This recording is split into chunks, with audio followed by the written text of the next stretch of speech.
సూర్య జయంతి సందర్భంగా జనవరి 25వ తేదీన తిరుమలలో రథసప్తమి పర్వదినం జరగనుంది. ఈ సందర్భంగా 7 వాహనాలపై స్వామివారు ఆలయ మాడవీధుల్లో విహరించి భక్తులకు దర్శనమిస్తారు. పవిత్రమైన మాఘమాసంలో శుక్లపక్ష సప్తమి తిథిని రథసప్తమి లేదా మాఘ సప్తమి అని పిలుస్తారు. ఈ పరమ పవిత్రమైన రోజున శ్రీ సూర్యదేవుడు జన్మించాడని, ప్రపంచం మొత్తానికి జ్ఞానం ప్రసాదించాడని వేదాల ద్వారా తెలుస్తోంది. రథసప్తమి పర్వదినాన్ని పురస్కరించుకుని భారీ సంఖ్యలో తిరుమలకు విచ్చేసే భక్తుల కోసం టీటీడీ విస్తృతమైన ఏర్పాట్లు చేస్తోంది. రథసప్తమిని మినీ బ్రహ్మోత్సవాలను కూడా అంటారు.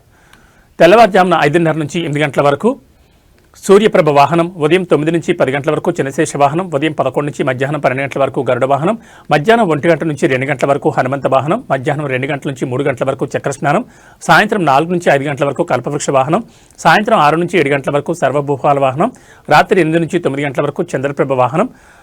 ఈ పర్వదినం కారణంగా ఆలయంలో నిర్వహించే కళ్యాణోత్సవం, ఊంజల్ సేవ, ఆర్జిత బ్రహ్మోత్సవం, సహస్ర దీపాలంకర సేవలను టీటీడీ రద్దు చేసింది.